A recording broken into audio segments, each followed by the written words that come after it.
Hello વિદ્યાર્થી મિત્રો, સનકૃપા વિદ્યાલયમાં આપનું હાર્દિક સ્વાગત છે. આપણે ભણવાનું છે ચેપ્ટર નંબર 11 વર્તુળ. સ્વાધ્યાય નંબર 10/4. દાખલા નંબર 1 કે 5 સેમી અને 3 સેમી ત્રિજ્યાવાળા બે વર્તુળમાં બે બિંદુમાં છેદે છે અને તેમના કેન્દ્ર વચ્ચેનું અંતર 4 સેમી છે. 5 સેમી 3 સેમી બે એની ત્રિજ્યાઓ છે, એના કેન્દ્ર વચ્ચેનું અંતર 4 સેમી છે. એ બેનું સામાન્ય બિંદુ 2 છે. તો એની જે સામાન્ય જીવા હોય એની લંબાઈ આપણે શોધવાની છે. તો ટ્રાય કરીએ કે ભાઈ જો આ P કેન્દ્ર એ નાના વર્તુળનું છે, O કેન્દ્ર છે મોટા વર્તુળનું છે, આ O થી P એ બે કેન્દ્ર વચ્ચેનું અંતર છે. હવે જો આ P થી A છે એ નાના વર્તુળની ત્રિજ્યા કેટલી છે? 3 સેમી. અને O થી A મોટા વર્તુળની ત્રિજ્યા, કારણ કે કેન્દ્રથી વર્તુળ સુધીનું અંતર. તો આ A અને B એ શું છે? તો કે બંનેની સામાન્ય જીવા છે, જે આપણે અહીંયા લીધું છે કે O કેન્દ્ર અને 5 સેમી ત્રિજ્યા તથા P કેન્દ્ર અને 3 સેમી ત્રિજ્યા. તો બંનેનો સામાન્ય બિંદુ A અને B છે, માટે AB છે એ બંનેની સામાન્ય જીવા થશે. તો હવે આપણને ખબર છે કે O થી P 4 સેમી આપેલું છે, O થી A 5 સેમી આપેલું છે અને P થી A 3 સેમી આપેલું છે. તો આપણા નિયમ પ્રમાણે કે ત્રિકોણ OAB ની અંદર આવું થાય કે OA નો વર્ગ 5 નો વર્ગ 25 બરાબર O થી P નો વર્ગ અને A થી P નો વર્ગ, આ બંનેના વર્ગનો સરવાળો 4 નો વર્ગ 16, 3 નો વર્ગ 9, 16 ને 9 25 થાય. તો આપણે લખી શકીએ કોઈ પણ એક બાજુનો વર્ગ તેની સિવાયની બે બાજુના વર્ગના સરવાળા બરાબર હોય તો એ ત્રિકોણ કેવો હોય? કાટકોણ ત્રિકોણ હોય. કેવો હોય? આવું ધોરણ 8 માં પણ આવી ગયું અને અગાઉ પણ કંઈક આવી શક્યું છે. તો માટે કહી શકાય કે ત્રિકોણ OAB એ કેવો છે? કાટકોણ ત્રિકોણ. એટલા માટે એની અંદર OA કર્ણ છે ને ખૂણો OPA એ કેવો છે? કાટખૂણો છે. જો અહીંયા કાટખૂણો બનતો હોય તો કહી શકાય કે OP છે ને એ AB ને લંબ છે. હા, OP છે કોને? તો કે AB ને લંબ છે. જો OP એ AB ને લંબ હોય તો એનો મતલબ એવો થાય કે OP છે AB ને દુભાગે છે, સરખા બે ભાગ AB ના કરે છે. એટલા માટે લખી શકાય કે AB બરાબર 2PA, કારણ કે P થી A નું માપ છે 3 સેમી છે, તો AB નું માપ છે એના કરતા 2 ગણું હોય. PA નું 2 ગણું કરતા AB નું માપ મળે તો 2 × 3 કરીએ એટલે 6 સેમી આવે. આમ જોવા જઈએ તો વર્તુળની સામાન્ય જીવા AB નું માપ આપણને 6 સેમી મળશે. તો વિદ્યાર્થી મિત્રો, દાખલો સહેલો છે, આને અન્ય રીતે પણ ગણી શકાય સામાન્ય બિંદુ લઈને. તો એના ઉપર બે ત્રિકોણ બનાવવા પડે, આપણે પ્રમેય સાબિત કર્યું, પણ આ સિમ્પલ રીત છે, એનાથી તમે ગણી શકશો. આગળનો દાખલો જોઈએ. હેલો વિદ્યાર્થી મિત્રો, એના પછીનો નેક્સ્ટ દાખલો કે જો વર્તુળની બે સમાન જીવાનું માપ સમાન છે, જો વર્તુળની અંદર છેદે તો એનાથી કપાતા બે ભાગ અને બીજી જીવાના અનુરૂપ ભાગ સમાન હશે. તો પહેલા આપણે એની રકમને સમજવી પડે કે જીવા AB છે અને જીવા CD છે, એકબીજાને છેદે તો અહીંયાથી E બિંદુમાં છેદતી હોય તો E થી B નું માપ અને અહીંયાથી A થી E નું માપ એ અનુરૂપ કોને થવી જોઈએ? તો કે C થી E નું માપ એના બરાબર A થી E નું માપ. આ ભાગ બરાબર આ ભાગ છે અને D થી E નું માપ અને અહીંયાથી B થી E નું માપ એ કેવા છે? સમાન.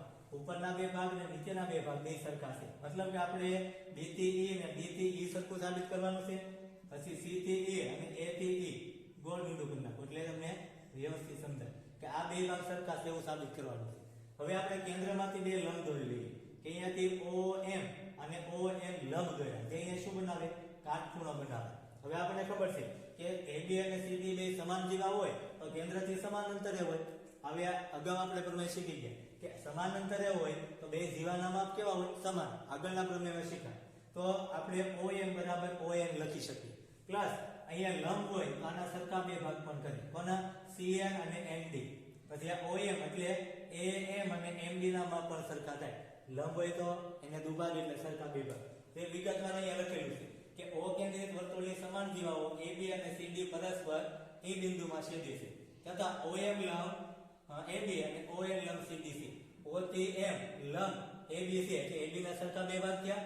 ON લંબ CD છે એટલે C થી D ના પણ સરખા બે ભાગ થયા. માટે કહી શકાય કે AM અને BM સરખા છે તથા CN અને DM C થી N અને D થી N બેના માપ પણ સરખા છે, જે 1/2 AM અને 1/2 A થી M સોરી અહીંયા AB આવશે.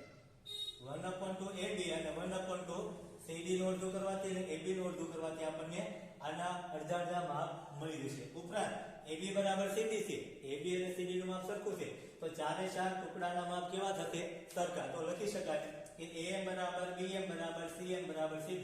મતલબ કે A થી M નું માપ છે એટલું M થી B નું છે, એટલું M થી D નું છે, એટલું C થી M નું છે. આના જે ચાર ટુકડા થાય ને, ચારે ચાર ટુકડા કેવા છે? સરખા.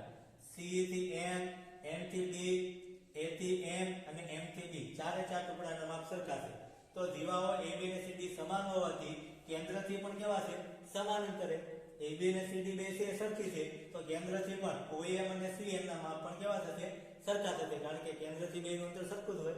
ઉપરાંત હવે ત્રિકોણ OME, ત્રિકોણ OME અહીંયાથી તો આપણે આ વિભાજન કરીએ તો એક ત્રિકોણ આ બાજુ બને છે એને જોઈ લઈએ. ત્રિકોણ OME માં અને ત્રિકોણ OME માં અહીંયા બનતા બે ત્રિકોણ, એની અંદર તમને ખબર છે કે અહીંયા શું બને? કાટખૂણો. કયો? OME કાટખૂણો બરાબર OME પણ કાટખૂણો.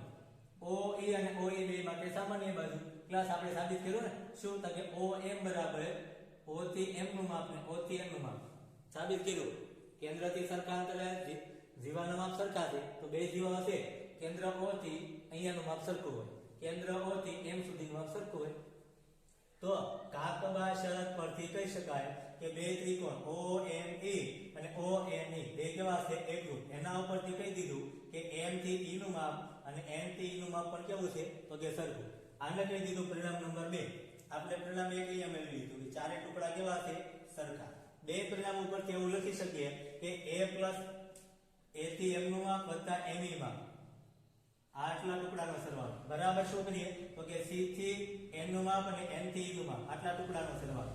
તો આ બે ટુકડાનો સરવાળો બરાબર આ બે ટુકડાનો સરવાળો, એટલે આ થી લખી શકાય AE અને આનું માપ લખી શકાય શું લખી શકાય? CE. આપણને ખબર છે કે AM અને CM નું માપ સરખું તો કે હા, ME અને NE નું માપ સરખું તો કે હા. તો આ બેના માપ અને આ બેનો સરવાળો કરવાથી AE મળે અને CE મળે. ઉપરાંત BM આપણે જો આ B થી M એટલું માપ, એમાંથી તમે EB બાદ કરી નાખો અથવા ME બાદ કરી નાખો તો વધે શું? તો કે BE વધે. પ્લસ D થી M નું માપ, આ D થી M માપ છે એમાંથી તમે ME બાદ કરી નાખશો, આ ME બાદ કરી નાખો એટલે વધે શું? તો કે DE વધે. તો B બરાબર D પણ સરખું થશે. શા માટે? તો કે BM અને DM બે સરખું છે, એમાંથી ME અને NE બે સરખા માપ બાદ કરવાથી આપણે જો આ બે સરખું છે ઉપર સાબિત કર્યું. ME અને EM આ બે સરખા છે BM અને DM. BM બરાબર DM, D થી M આ ચારે ચાર ટુકડા સરખા છે. સીધી લખું કે આ DM આવશે. DM અને આ બે સરખા છે, સરખામાંથી સરખું બાદ કરીએ એટલે સરખું જ વધે.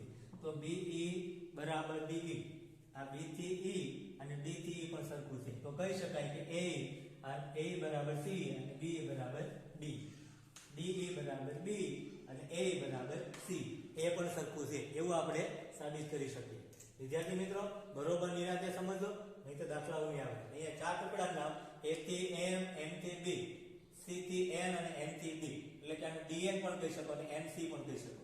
CN ની જગ્યાએ NC પણ લખી શકાય. આટલું છે, ખાસ શીખજો. આના પછીનો દાખલો શીખીએ. વિદ્યાર્થી મિત્રો દાખલા નંબર 3 સેમ ટુ સેમ દાખલા નંબર 3 જેવો છે, પણ દાખલા નંબર 3 ની અંદર આપણે સાબિત શું કર્યું હતું? તો કે આ અડધી બાજુ સરખી છે, પ્લસ આપણે એવું સાબિત કર્યું હતું કે આ અડધી બાજુ સરખી છે. તો વિચાર કરો કે આની સામેની બાજુ એટલે આપણે લઈ શકીએ આ ખૂણો, આની સામેની બાજુ એટલે આ ખૂણો. આ બે ખૂણાઓ આપણે કેન્દ્ર પાસે બને એને સરખા સાબિત કરવાની છે. તો આપણે અગાઉ સાબિત કરી ગયા કે ત્રિકોણ OME એટલે આ ત્રિકોણ એકરૂપ છે. ત્રિકોણ ONE એટલે આ ત્રિકોણ આ એકબીજાને કેવા છે? એકરૂપ. OME અને ONE એકરૂપ સાબિત કરી દીધો હતો. તો હવે એના ઉપરથી આપણે લખી શકીએ કે ત્રિકોણની અંદર OME આ ખૂણો આપણે સાબિત કર્યો બરાબર OEM આ ખૂણો પણ એકરૂપ ત્રિકોણ. કોના ઉપરથી? CT પરથી, કે જે બે ત્રિકોણ એકરૂપ હોય એના ખૂણાઓ પણ કેવા હોય? વધારાના અંગો પણ એકરૂપ હશે. તો એના ઉપરથી લખી શકીએ કે ખૂણો OEM લખો કે ખૂણો OEA લખો. આ બે ખૂણાઓ કેવા થાય? તો કે સરખા થાય. તો જો કેન્દ્ર આગળ આ જીવા અને કેન્દ્ર આગળ આ જીવા એ કેવા? તો કે કેન્દ્ર પાસે સરખા ખૂણા અંતરે છે. OEC અને OEA આ બે ખૂણાઓ છે એનામાં પણ સરખા થશે. શા માટે? તો કે OEN અને OEM આ બે અડધા ખૂણા લખો કે આખા ખૂણા લખો? એ સરખું જ છે, તો કહી શકાય કે છેદ બિંદુ કેન્દ્ર સાથે જોડતી રેખાને, આ કેન્દ્ર સાથે જોડતી રેખા હોય ને એનું છેદ બિંદુ છે, એ કેન્દ્રથી બનતા ખૂણા, કેન્દ્રને જોડતી ને છેદ બિંદુ, આ રેખા અને આ છેદ બિંદુ છે, આ કેન્દ્ર છે, એને જોડતી રેખા એ કેન્દ્રની સાપેક્ષે કેવા તો કે સમાન ખૂણાઓ બનાવે છેદ બિંદુમાંથી. તો વિદ્યાર્થી મિત્રો દાખલા નંબર 2 કરશો, એનાથી આગળ આટલું લખવાનું રહેશે. દાખલા નંબર 2 સુધી તો કમ્પ્લીટ છે, પણ આ પેલા બેને એકરૂપ સાબિત કરજો. બે એકરૂપ સાબિત થઈ જાય એના પછી આપણે આને સમાન સાબિત કરી દઈએ તો કહી શકાય કે અહીંયા સમાન પૂર્ણાંક રહેશે. તો કે ઓલરેડી સમાન તો આપણે અહીંયા લખ્યું હતું, તો પછી આપણે અહીંયા આ સરખા ભાગ ને આ સરખા ભાગ લખવાની જરૂર નથી. આ ભાગ ને આ ભાગ પણ સરખા લખવાની જરૂર નથી. ફક્ત શું કરવાનું તો કે આ બે ત્રિકોણ કેવા છે? એકરૂપ છે. એકરૂપતાના શરત ઉપરથી લખી શકાય. તો આ તમે જાતે ગણી શકશો એવી અપેક્ષા સાથે. વિદ્યાર્થી મિત્રો દાખલા નંબર 4 ની અંદર છે કે જો ઓ કેન્દ્ર વાળા બે સમકેન્દ્રી, સમકેન્દ્ર એટલે સરખું કેન્દ્ર વાળા, સમાન કેન્દ્ર વાળા, કેન્દ્ર એક જ હોય. ધારો કે અહીંયા ઓ કેન્દ્ર છે, એ બે વર્તુળ માટે એક જ કેન્દ્ર આપેલું છે, તો એક જ રેખાને અનુક્રમે એના એક રેખા આપેલી છે, એ અનુક્રમે a b c અને d માં છેદે છે. તો આપણે સાબિત કરવાનું છે a થી b બરાબર c. અહીંયા જો આકૃતિમાં છે a b c અને d. આપણે સાબિત કરવાનું છે કે a થી b નું માપ અને c થી d નું માપ સરખું છે. એના માટે આપણે અહીંયા લંબ દોર્યું. લંબ દોર્યો એટલે આપણને ખબર છે કે લંબ છે મોટા વર્તુળની જીવા AB કહેવાય, નાના વર્તુળની જીવા BC કહેવાય. તો પહેલા લખી નાખીએ કે O કેન્દ્રમાંથી AB પર O એક લંબ દોરો. જો મોટા વર્તુળની જીવા AB લઈએ તો કેન્દ્ર O માંથી O એક લંબ દોરેલ છે, માટે M એ શું છે? આ M છે AB નું મધ્ય બિંદુ થાય. તો મધ્ય બિંદુ હોય તો M થી A નું માપ અને M થી D નું માપ કેવું કહેવાય? MA બરાબર MB. કેવી રીતે? નાના વર્તુળની જીવા આપણે B થી C લઈએ, OM જો એનો લંબ દોરીએ M એ BC નું મધ્ય બિંદુ થાય. તો લખી શકાય કે BM બરાબર MC. શું લખી શકાય? MB. MB બોલો કે BM બોલો બે સરખું છે, બરાબર લખી શકાય MC. બેના માપ પણ સરખા હોય. તો હવે કીધી આને સમીકરણ 1 આને કીધી સમીકરણ 2. સમીકરણ 1 માંથી 2 બાદ કરો, મતલબ કે MA માંથી MB બાદ કરવાનું અને MD માંથી MC. ડાબી બાજુમાંથી ડાબી બાજુ બાદ, જમણી માંથી જમણી બાજુ બાદ. તો ખબર છે કે આ MA હોય એમાંથી એટલો ટુકડો કાઢી નાખીએ તો વધે AB. પછી MD હોય એમાંથી MC કાઢી નાખીએ તો વધે CD. તો એના બરાબર આ આપણે સાબિત કરી શકીએ. વિદ્યાર્થી મિત્રો 4 દાખલાઓ ઘરેથી ખાસ ગણવા માટે પ્રયત્ન કરવાનો છે. ત્યાં સુધીમાં જય નમસ્કાર.